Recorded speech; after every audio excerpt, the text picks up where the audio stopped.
Ouça agora uma palavra de fé e ousadia para o seu coração, com o reverendo Roberto Barnabé. Graça e paz, amados, amém? Eu quero desafiar, na Quinta da Vitória, você trazer o seu sonho para o altar de Deus. Eu quero desafiar a você ter uma atitude, eu quero desafiar a você ter uma decisão que seja proativa, que mexa com o seu ser, que envolva os seus pensamentos, as suas imaginações. Eu quero desafiar você a ir além das suas dores, dos seus problemas, além das suas dificuldades, amém? Eu quero desafiar, é a Quinta da Vitória, e nós estamos com uma proposta, saindo da caverna. Eu tenho certeza, irmãos, que Deus tem algo para realizar durante essas quintas-feiras, e se você crer nisso, pode trazer a sua causa para o altar de Deus. Pode trazer o seu problema para o altar de Deus, porque não existe nada maior, nada mais forte do que as mãos do nosso Deus. Ninguém pode vencer Deus, você concorda comigo? Ninguém pode vencer o nosso Deus. Eu quero que você levante a sua mão, porque eu sei, irmãos, que Deus vai fazer uma obra tão grande na tua vida, na tua família, e você vai testemunhar durante esses dias a obra do Senhor. Mas levante com fé. Com fé. A fé é a razão de você estar aqui. A fé é a razão de você estar vivo. A fé é a razão de você orar e ter certeza que vai acontecer. A fé é a única força que você tem que vai transformar a tua fraqueza em força. O teu desânimo em ânimo. Você vai levantar a tua mão com fé em nome de Jesus. Creia nisso. Creia em nome de Jesus Cristo. Creia que o Senhor vai fazer a obra. Creia que o Senhor vai operar. Ó Deus de poder, nessa Quinta da Vitória, nós estamos indo além daquilo que possamos suportar. Além daquilo que possamos, Senhor Deus, sentir. E todas as dificuldades e lutas, nós queremos ir além, Senhor, pela fé. Não tem inimigo, não tem dificuldade financeira, não tem doença, não tem problema, não tem nada que possa ser maior do que as tuas mãos a nosso favor. E nessa noite, Senhor Deus, nós não estamos orando a um Deus de pau, de pedra, de barro, um Deus de metal. Nós não estamos orando a um Deus mudo, surdo, a um Deus que está manietado. Nós estamos orando a um Deus vivo, um Deus rico. Araxei. Quem disse que você não vai sair dessa caverna? Quem disse que sua vida não vai mudar? Quem disse que a vida não vai mudar? Quem disse que os seus projetos não vão sair da gaveta? Pode tomar posse nessa noite. Pode tomar posse nessa noite. Porque o Deus Jeová já está agindo. Já está agindo sobre a tua vida, sobre a tua família, sobre os seus sonhos, sobre tudo que você agora está colocando diante do Senhor. Creia que Ele está operando. Creia que Ele já está agindo. Creia, nessa noite, o Deus Todo-Poderoso, que enviou o seu Filho Jesus, vai tocar no teu coração. E você vai sair daqui pegando fogo. Vai sair daqui totalmente dominado pelo Espírito do sobrenatural. Diga, eu creio que o meu Deus já me chamou para dominar, para prosperar, para conquistar, para largar toda a caverna e tomar posição em direção à minha vitória.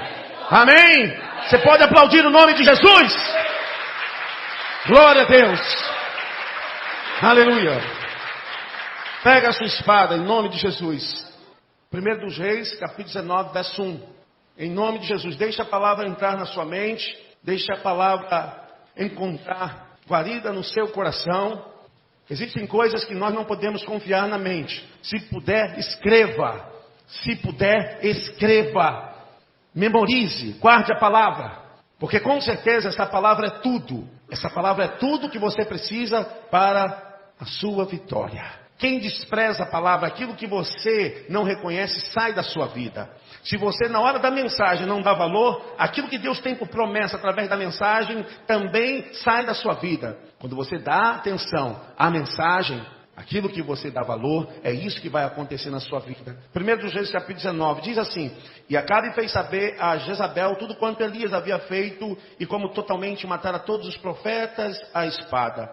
Então Jezabel mandou um mensageiro a Elias, a dizer-lhe: Assim me façam os deuses e outros tanto, se de certo amanhã a estas horas não puser a tua vida como a de um deles. O que vendo ele se levantou e para escapar com vida se foi e veio a Betseba, que é de Judá, e deixou ali o seu moço. E ele se foi ao deserto, caminho de um dia, e veio e se assentou debaixo de um zimbro e pediu em seu ânimo a morte, e disse: já basta, ó Senhor, toma agora a minha vida, pois não sou melhor do que meus pais. E deitou-se e dormiu debaixo de um zimbro. E eis que então um anjo o tocou e lhe disse: levanta-te e come. E olhou, eis que a sua cabeceira estava um pão cozido sobre as brasas e botija de água, e comeu e bebeu e tornou a deitar-se. E o anjo do Senhor tornou segunda vez e o tocou e disse: levanta-te e come, porque muito comprido te será o caminho. Levantou-se, pois, e comeu e bebeu, e com a força daquela comida caminhou 40 dias e 40 noites até o Horebe, o monte de Deus. E ali entrou, aonde, irmãos?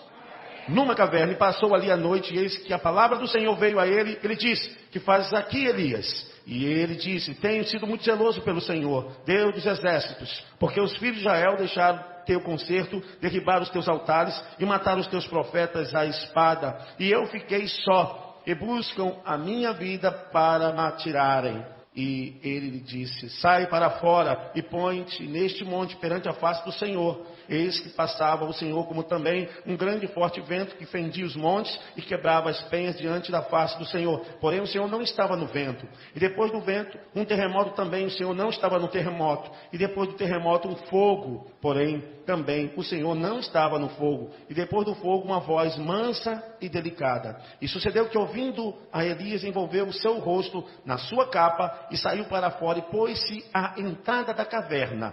E eis que veio a ele uma voz que dizia: que fazes aqui, Elias? E ele disse: eu tenho sido extremo zeloso pelo Senhor, Deus dos exércitos, porque os filhos de Israel deixaram o teu concerto, derribaram os teus altares e mataram os teus profetas à espada. E eu fiquei só, e buscam a minha vida para me atirarem.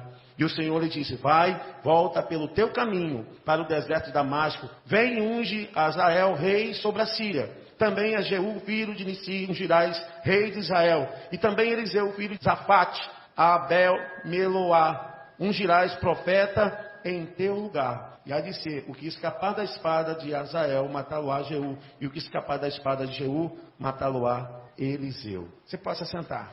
Glória a Deus. Louvado seja o nome do Senhor Jesus Cristo. E alguma vez na nossa vida, em algum momento, nós já entramos numa caverna. Ou, quem sabe, você esteja entrando numa caverna. Alguns já estão um bom período dentro da caverna, outros já estão saindo da caverna. A verdade é que sempre a caverna existirá, não de uma forma objetiva, mas de uma forma subjetiva. Uma metáfora, uma forma simbólica. A caverna sempre é o lugar daqueles que querem viver menos, desejarem tão pouco, daqueles que não lutam mais, daqueles que não sonham mais. A caverna pode estar dentro da sua casa, do seu quarto, na sala, aonde você trabalha. A caverna pode estar dentro da tua mente. De alguma forma, a caverna tem sido um lugar onde muitas pessoas têm passado, têm escondido os seus medos, os seus traumas, os seus choques emocionais. A caverna sempre existirá em nossas vidas, porque sempre tentamos valorizar a nossa miséria humana, a nossa vida cotizada por causa das agruras, por causa das dificuldades. Queremos sempre esconder a nossa face em algum buraco, em algum lugar onde as pessoas não nos vejam, onde as pessoas não possam nos encontrar, nos escondendo de todos e de nós mesmos. Bom, nós estamos falando de um texto que fala dos maiores profetas na Bíblia. Se não é um dos maiores, eu vou dizer, ele é o mais citado e o mais referendado no Novo Testamento. Elias. Elias é um profeta sem igual. A sua postura, o seu punho profético, o seu ofício do trabalho ministerial é sem igual. Elias se levanta no momento onde todos os outros profetas estavam escondidos. Profeta solitário, porém audaz. Um profeta que não está acostumado a ver imperando a injustiça e a iniquidade. É um profeta que quer justiça de Deus e quer ver o mover de Deus. Elias realmente é um profeta diferente no reino do norte, no reino de Israel. O que acontece é que Acabe e Jezabel são dois reis maus. São pessoas que não têm qualquer direção de Deus. Esse período, Onri, que era rei de Israel, ele faz então um tratado de paz com a Fenícia. E a Fenícia oferece a mão de Jezabel a seu filho Acabe. Então o reino de Israel se une a uma nação idólatra, Israel e a Fenícia. Em contrapartida, nesse instante, se levanta a adoração a Baal. A Baal, o pai de Jezabel, se chamava Etibaal. O deus Baal era o deus da Fenícia. Era o deus da Fenícia. E nesse instante, não demorou muito tempo para que esse espírito de idolatria, esse espírito de feitiçaria, dominasse todo o reino de Deus, todo o reino de Israel. E essa mensagem se propagou por todo o reino.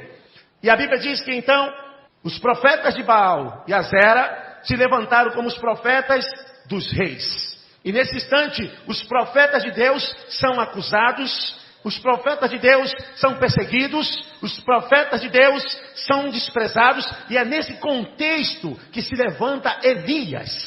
Você pode imaginar? É nesse contexto que se levanta um homem de Deus com as vestes estranhas, com um costume bizarro, um homem que era forte no falar, que tinha uma pele grossa, que tinha um semblante forte. E a Bíblia diz que ele vai até ao rei Acabe acusar do seu pecado de idolatria. Vocês imaginam o que acontece? Nesse instante, ele não só está acusando Acabe, como também a sua esposa Jezabel, e todo o povo do reino norte havia se envolvido na idolatria e levantado altares ao deus de Baal e Azera. Todos começaram a adorar e desprezaram, deram as costas para Deus, desonraram a Deus, quebraram a aliança com Deus. A igreja do Velho Testamento no tempo de Elias abandona a Deus. Nesse instante se levanta Elias, solitário, mas ousado. Uma profética, porém com o Espírito Santo. Você pode dizer amém? Capaz de levantar, capaz de desafiar, capaz de profetizar, capaz de ir no palácio na presença de Acabe e de Jezabel e falar todos os seus pecados contra o Senhor. Um homem dessa natureza, cheio do Espírito Santo. Elias. Se você já viu alguém orar e pedir fogo dos céus, e isso aconteceu, quero dizer que essa pessoa é semelhante a Elias. Eu nunca vi ninguém orar e fizesse chover fogo dos céus. Eu nunca vi alguém orar e naquele mesmo instante Deus mandar chuva. Elias, ele opera através da oração com poderes sobrenaturais.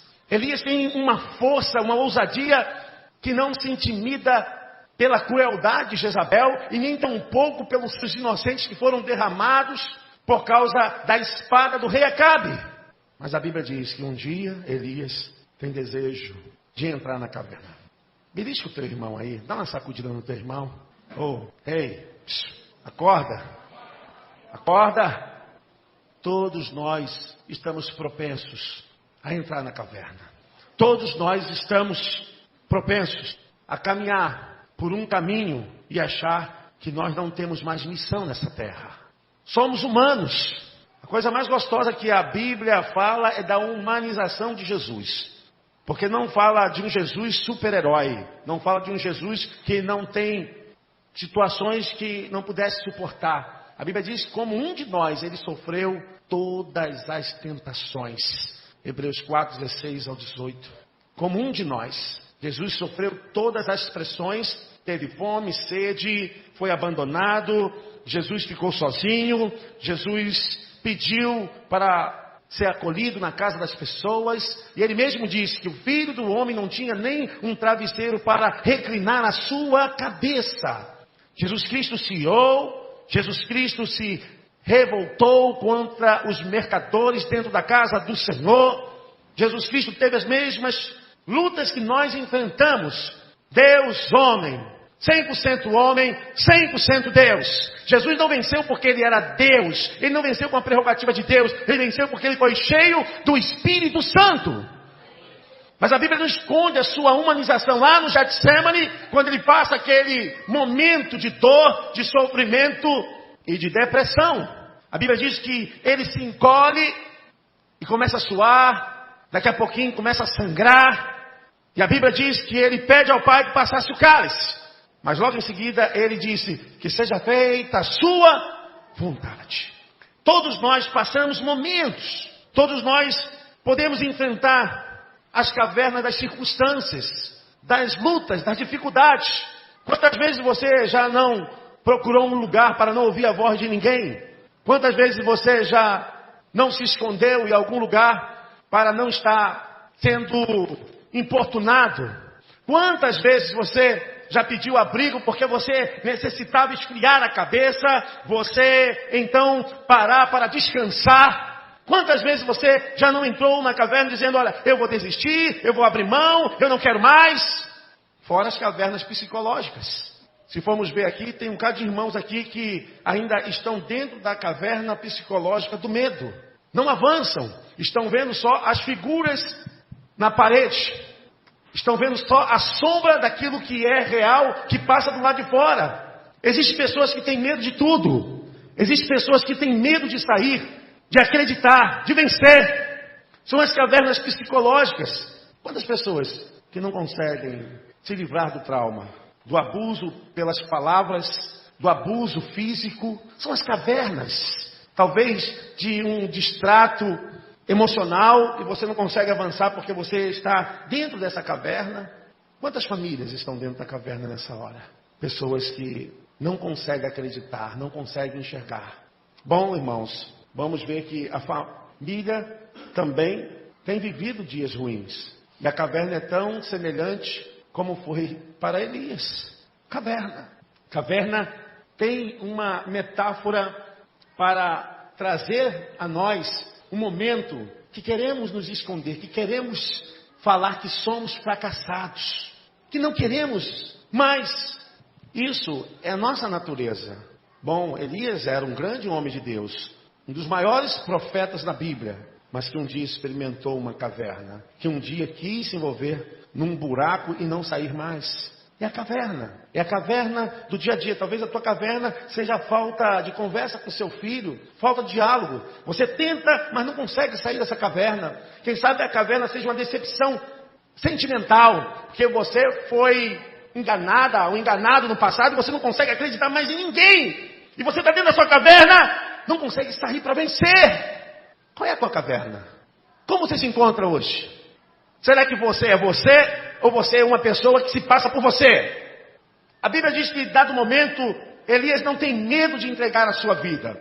Ora, pois, se ele enfrentou 450 profetas de Baal, 400 profetas de Azera, se ele enfrentou esses profetas, por que ele teria medo de um prenúncio de Jezabel? Parece um pouco de desajuste emocional. Uma hora Elias enfrenta todo mundo, uma hora ele foge de uma mulher.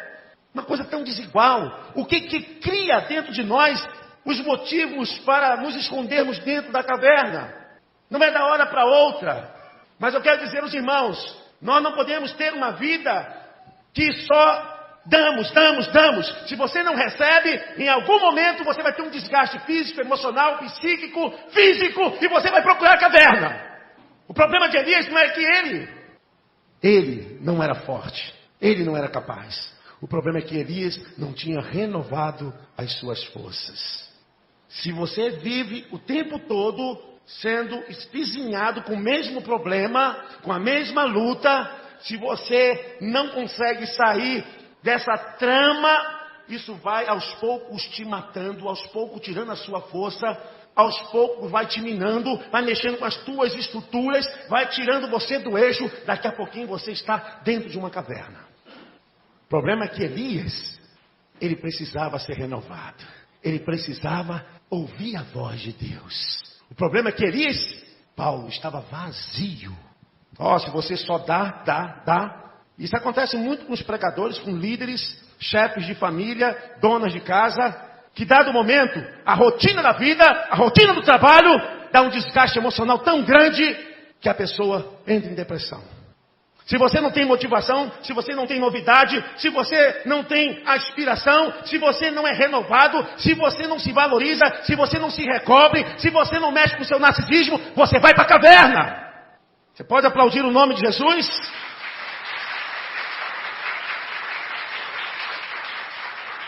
Casamento que não muda nunca. Sempre a mesma coisa, a mesma coisa, a mesma coisa. Esse casamento vai para a caverna. Vai para a caverna. Se a sua relação com seus filhos é aquela sempre que você está com o pé atrás, não se desarma, é arrogante, estúpido, ríspido, ignorante, não abre espaço para o diálogo, não se coaduna, não se mistura, essa relação pai, filho, filho, pai, vai para a caverna. Você está entendendo? Às vezes pensamos que a caverna, ela significa o ponto final das nossas vidas. Nós vamos ver que não. Nós vamos ver que Deus não vê a caverna de ninguém como final de carreira, como final de vida, como final de vida afetiva, sentimental, profissional. Caverna não é ponto final da vida de ninguém. Porque na caverna Deus vai te visitar. Você pode aplaudir o Senhor?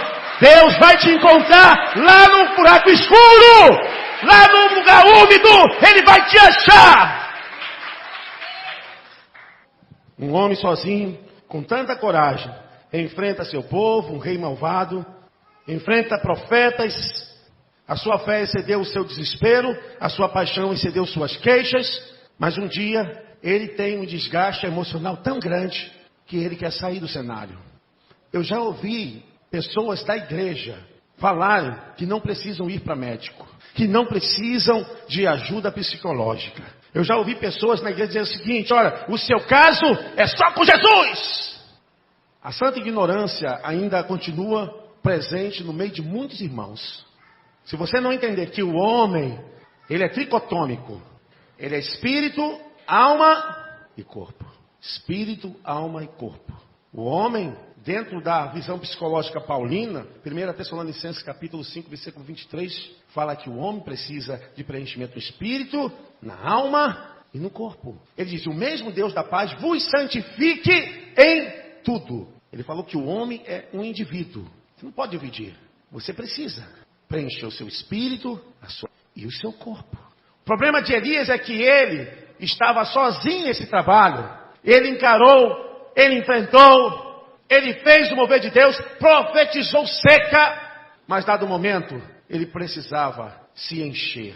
Tem muitas pessoas que não vão percebendo, mas o trabalho excessivo tem roubado sua saúde mental, sua saúde espiritual, sua saúde física. Tem muita gente que não sabe que é o momento delas pararem. Por isso que o estresse, o alto estresse está aí, que é a falência da força psíquica, emocional e física. Existem muitos pastores com estresse, muitos pastores com gastrite, muitos pastores com aftas na boca, muitos pastores dominados por ansiedade, muitos pastores vivendo agora com arritmia cardíaca. Tem muitos líderes, muitos empresários passando mal, sabe por quê? Porque não sabe a hora de parar. Elias, ele fez de tudo, mas quando chegou o momento ele sentiu desgaste emocional. Olha só o que Elias fez. Preveniu uma grande seca em Israel, foi alimentado por uma viúva, a viúva de Serepta. E vocês sabem onde ficava Serepta? Serepta era um bairro na Fenícia. Deus colocou Elias no olho do vulcão, no território dos inimigos. Elias foi alimentado pela viúva de Serepta que ficava na Fenícia. Depois Deus botou ele no rio Quiriate e falou: olha, os corvos vão te alimentar com pão e carne. Olha a situação desse profeta.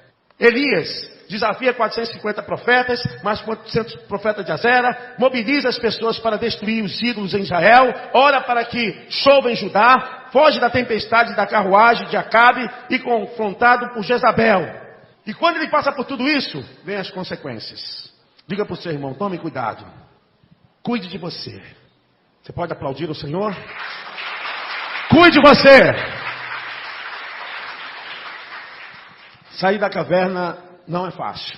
Porque quando chegamos na falência dos nossos sonhos, dos nossos desejos, quando chegamos na falência do nosso trabalho, nós não temos ânimo. O ânimo é a força motriz para tudo que você faz na vida.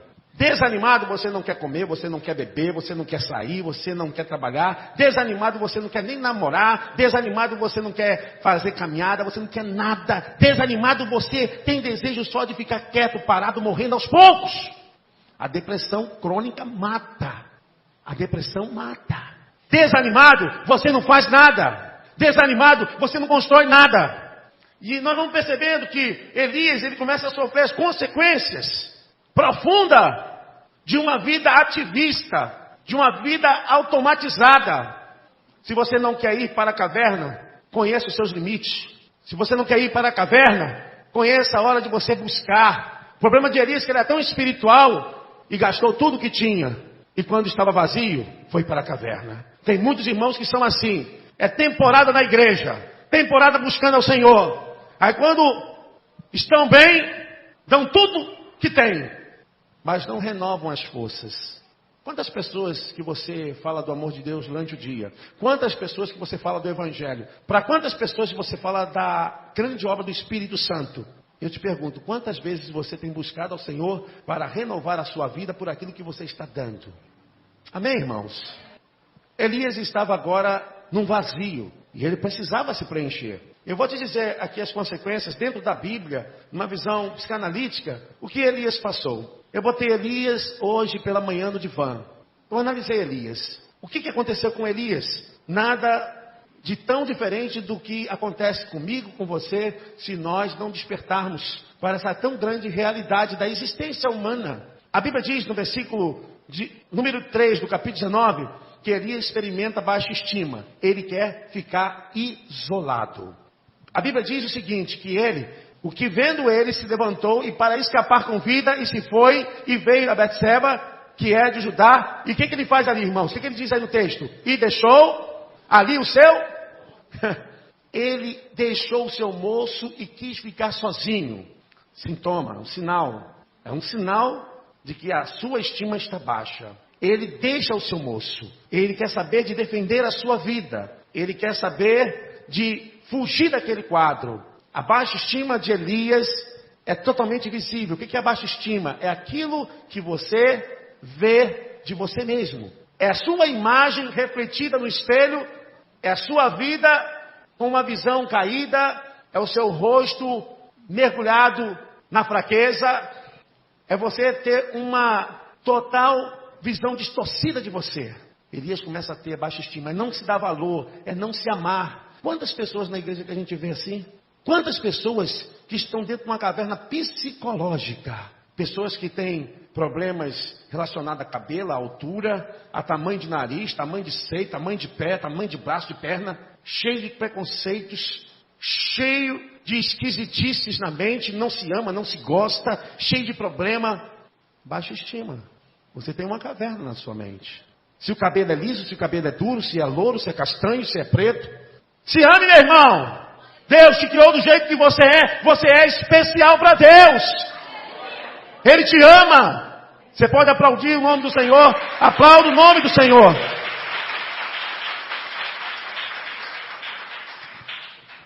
O versículo 4, talvez eu vou jogar pesado com Elias, mas Elias teve a anatomia do suicida. O suicida é aquele que sempre está dizendo, eu vou dar fim à minha vida, eu quero morrer, eu não quero mais viver. O suicida é sempre aquele que diz, agora não tem jeito para mim, só a morte. A anatomia do suicida é justamente ele delinear antecipadamente o que ele quer fazer. O suicida só precisa ter coragem. Muitas pessoas brincam quando ouve um irmão, uma irmã dizendo, eu quero morrer, eu quero desistir da vida. Pode dar atenção, porque essa pessoa só está aguardando ter coragem para tomar essa decisão. Só está aguardando ter força para tomar essa decisão. E a Bíblia diz que Elias, ele desejou a morte. Ele desejou a morte. O versículo 4, capítulo 19 diz, e ele se foi ao deserto, caminho de um dia, e veio, e se assentou debaixo de um zimbro, e pediu em seu ânimo, o que, irmãos? A morte.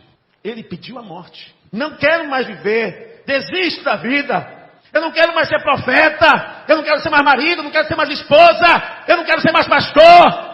Desisto do meu ministério, desisto da minha casa, desisto de tudo, dos meus sonhos. Quero morrer. Principalmente porque essas coisas acontecem como sinal de uma atitude errada. Normalmente quem tem esse desejo é por causa de uma decepção, de uma fraqueza e de uma vergonha que domina a mente. O caso de Elias não era esse. Mas mesmo assim, ele sentiu o desejo de morrer. Desejo de morte. A Bíblia vai marcando passo a passo o estado de Elias. O versículo de número 10 do capítulo 19, a gente percebe que Elias tem alucinações. Ele tem um espírito de perseguição. Ele cria uma imagem de percepção. É um sinal comum no estado alucinatório que nós chamamos do psicótico paranoico. Ele começa a ouvir vozes, ele começa a ter essa mania de perseguição, ele sente cheiro onde não tem cheiro e começa a viver todo esse drama que ninguém vê. Só ele ouve, só ele sente, só ele ouve, porque a alucinação, ela se revela nas 5 atitudes que nós temos, os 5 sentidos da vida. E a Bíblia diz que ele começa a ter a síndrome de perseguição. Ou Elias. Eu estou dizendo, irmãos, as consequências de um vazio, as consequências de não buscar, de não ter mais tempo para Deus, as consequências de não enxergar o limite. Entre a pessoa estar de pé e chegar até a caverna, existe um desgaste emocional, existe uma ruptura, um esgarçamento na vida. Algum tempo atrás, eu já falei isso, volto a dizer que uma senhora bem casada, ela deixou o seu marido, que era um grande jurista, tinha um bom salário, casa boa, carro, empregados, mas por causa da sua grosseria, por causa da sua aspereza, da sua ignorância, do seu narcisismo mórbido, e ele tratava a mulher mal. Um dia aquela mulher deixou a sua casa para viver com um homem simples, com um homem que não tinha nada, com um homem que não tinha nem uma cama para dormir. Mas ela preferiu abandonar tudo do que ficar com uma pessoa como era o seu marido. Vocês estão entendendo? Que existe um desgaste, existe um ponto que não dá mais para suportar. Não é bom que você deixe acontecer até que chegue na caverna. Não é bom que você não ouça a voz de Deus antes. E se vocês perceberem aqui, antes de Elias entrar para a caverna, Deus enviou o anjo, Deus deu pão, Deus deu carne, Deus deu atenção, Deus cuidou de Elias. Mas ele estava totalmente vazio. Totalmente vazio. 4º ponto das consequências que poderão nos levar para a caverna. Sobrecarga emocional. Você não é Deus. Você não vai resolver o problema do mundo. Você não é melhor que todo mundo. Você não é capaz de fazer tudo certo. Tem muita gente com sobrecarga emocional porque não quer ver filho trabalhando, porque não quer ver os outros tomando prejuízo, tomando angústia, sofrendo. Tem pessoas que não querem passar a responsabilidade para ninguém. Vai ter sobrecarga emocional. Puxa tudo para si. Tem um montão de pessoas que ficam aliviando os outros. Eu não quero que minha família sofre sozinho, então vai morrer mais rápido. Gostou? Diga não. Então para que você quer ficar sobrecarregado? Quer controlar a hora? Quer controlar tudo? Quer fazer tudo? Quer dominar tudo? Quer ser o bambambam de tudo? A Bíblia fala que ele fica com sobrecarga emocional, exaustão. Quer ver? Versículo 5 e versículo 6 do capítulo 19. Olha Elias no divã. Ele deitou-se e dormiu debaixo de um zimbro. Eis que então um anjo tocou e disse: levanta-te e come. E olhou, e eis que a sua cabeceira estava o que, irmãos? Pão cozido sobre as brasas e uma botija de quê? E comeu e bebeu. Ele estava sobrecarregado. Comeu, bebeu e pum, caiu de novo. Cansado, exausto. Se você não quer ter sobrecarga emocional, deixa que as pessoas assumam suas responsabilidades. Não pense que você vai resolver o problema do mundo, o problema da tua casa, o problema de toda a tua empresa, o problema, e fica agoniado, perturbado. Elias achou que só tinha ele como profeta. Deus havia separado outros profetas. Existia um oficial do rei Acabe que havia protegido outros profetas, mas Elias não sabia. Ele pensou que só ele restou como profeta. Eu quero dizer que a nossa visão a respeito de nós mesmos precisa ser uma visão que a gente tem que entender que se você se amar, se você se gostar, já é um bom começo. Às vezes eu falo tanto com algumas pessoas que acabam em depressão. Sabe por quê? Porque não sabe dizer não. Não vou, não posso, não quero. Mas você Quer ter sobrecarga emocional? Sempre diz sim, sempre dá. Dizer não é saúde emocional. Você pode aplaudir o nome de Jesus?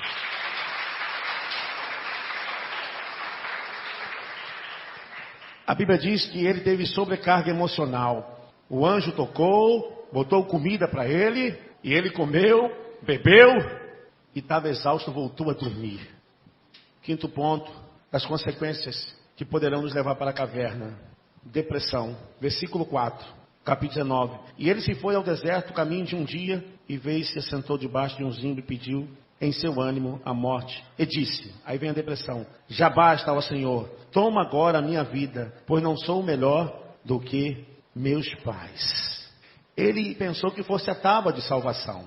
Ele entra em depressão porque ele está totalmente em angústia. Ele está totalmente angustiado. Ele está totalmente entregue. Ele está totalmente inseguro. Ele está totalmente fora de si. Ele pede a morte e diz, chega, eu não vou fazer mais nada. Eu não quero mais nada.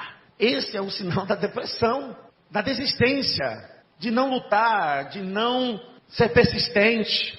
Quantos irmãos dentro da igreja estão deprimidos? Quantos irmãos estão dentro da caverna?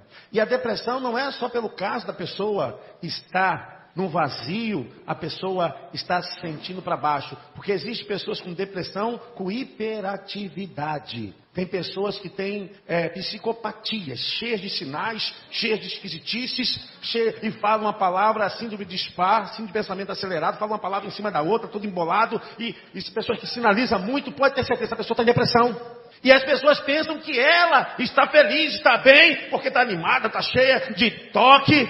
E ela está em depressão. Olha quantas pessoas dentro da igreja que estão assim. Estão quase com o pezinho dentro da caverna. A pessoa que fala o dia inteiro, não deixa ninguém falar. Você já identificou alguém, né? A pessoa que não sabe dar pausa, é afobada, e come lendo e fazendo tudo ao mesmo tempo.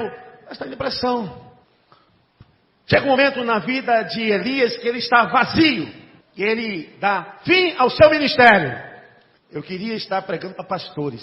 O que tem de pastores achando que são super-homens, poderosos. Tem pastores que dizem, eu não posso perder o culto que eu dirijo, porque parece que sem ele a igreja não anda. Ele é o verdadeiro Espírito Santo. E o pior é que a igreja acaba reforçando essa ideia.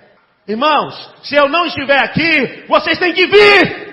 Porque o Espírito Santo está aqui. Eu não sou o Espírito Santo. Glória a Deus. Mas eu quero estar aqui o tanto que possível. Nós estamos vivendo um tempo onde as pessoas tentam se esconder. É uma verdadeira máscara. O que tem de crente usando fachada, o cara está no buraco, no olho do vulcão, numa caverna escura, não tem ar, não tem nada. A paz do Senhor está numa maior vida arrebentada, não é capaz de abrir o coração, de falar das suas dores, de falar dos seus problemas. Sabe por quê? É o orgulho, é a máscara, é a ambicionista gospel. O crente não chora, o crente não pode estar falando para Deus a sua dor. O crente fala para Deus a sua dor. Aí Deus o que faz? Deus que conhece o homem no espírito, na alma e no corpo. Deus vai buscar o profeta ferão lá dentro da caverna. Tem muitos irmãos aqui que não têm amigos, não têm companheiros fiéis. Tem muitas irmãs que também já sofreram isso, já foram alvo de fofoca e às vezes se fecham dentro de suas cavernas emocionais.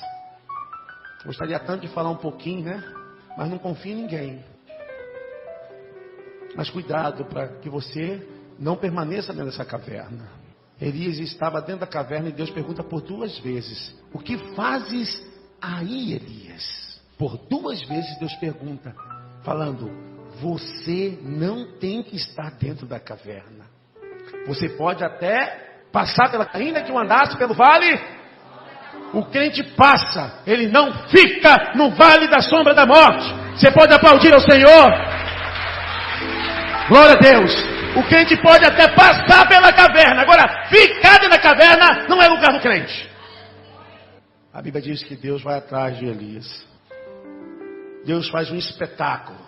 faz ventar, faz estremecer. Deus faz movimento maravilhoso para acordar Elias.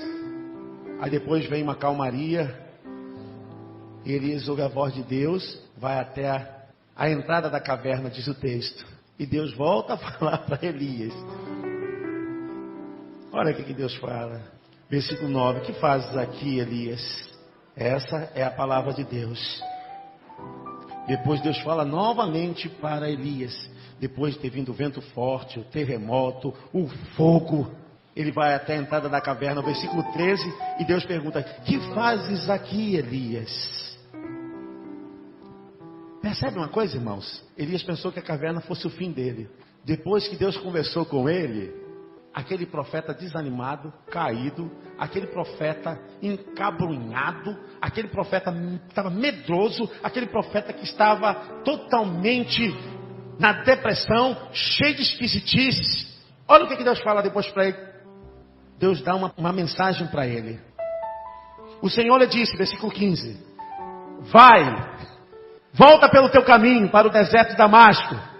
Vem e unge Azael, rei da Síria. Também a Jeú, filho de Nissi, ungirás, rei de Israel. E também Eliseu, Zafate, Abel, Meolá, ungirás profeta em teu lugar. Deus, Ele está nos visitando nessa noite. Talvez você pensou que não tinha mais jeito, que você chegou aqui na igreja do Nazareno, acabou, encerrou, e Deus está falando: eu tenho ainda missão para você, eu ainda tenho trabalho para você, você é meu, e eu vou te ungir para você levantar e erguer a minha voz profética sobre as vidas. Você está aqui essa noite para levantar a voz profética na sua casa. Sai da caverna, tenha coragem, tenha autoridade de Deus. O problema de Elias é que ele caiu no vazio, mas Deus o encheu com a sua glória. Depois que ele estava cheio da glória de Deus, a Bíblia diz, ele subiu na carruagem de fogo. Fique de pé em nome de Jesus Cristo. Em nome de Jesus. Nós precisamos de mais tempo, né, irmãos, para pregar. Mas eu quero que você saia daqui alimentado. Eu gostaria que os irmãos que estão aqui desse lado pudessem vir aqui para o meio. Os irmãos daqui viessem aqui para o meio. Eu quero fazer um ato profético. Não sei qual é a sua caverna, mas se você usar a fé, se você usar a fé, eu quero pedir os irmãos que estão aqui no canto, vem aqui para o meio, em nome de Jesus. As crianças, as irmãs, jovens, e aqui também da minha esquerda, venha para cá. Eu quero que você use a sua fé. Deus vai falar com você. É tempo de você sair da caverna. O Espírito Santo está falando com você. Em nome de Jesus Cristo. Em nome de Jesus Cristo. Levante a sua mão. Levante a sua mão. Em nome de Jesus. Senhor, eu profetizo. Com a mesma unção que depois Elias recebeu. Quando passou o vento forte, o terremoto, o fogo. Ele recebeu uma unção de preenchimento, de autoridade, de virtude dos céus. Para levantar reis, levantar profetas. Eu abençoo, Senhor. Eu estou ungindo aqui pessoas que se levantarão como reis, como profetas, pessoas abençoadas, estarão saindo para tomar posse da promessa que Deus tem para cada uma delas, Senhor. Recebe aí, meu irmão. Recebe em nome de Jesus Cristo. Enche a tua alma com a palavra de Deus, com a voz do Espírito Santo. Porque tu não estás aqui por acaso, nessa campanha. Deus te chamou para mudar. E mudar para valer. Mudar para valer. Senhor, abençoa essa igreja. Nós te pedimos nessa noite. E se você quer, diga: eu creio que a minha fé já me ergueu. Eu levanto uma voz profética sobre a minha vida, sobre a minha casa, sobre o meu trabalho. Em tudo que eu fizer, eu serei abençoado. Eu levanto uma voz profética para ter tempo de ler a Bíblia, de buscar o meu Deus. Eu não posso ficar com uma vida no ativismo, só trabalhando, só correndo, só no automático. Eu tenho tempo nesse momento para buscar a Deus, para buscar a sua presença, para não entrar na caverna. Oh Deus, nessa noite eu quero uma vida fora da caverna. longe da caverna, porque eu quero fazer a tua vontade. Você pode aplaudir o Senhor?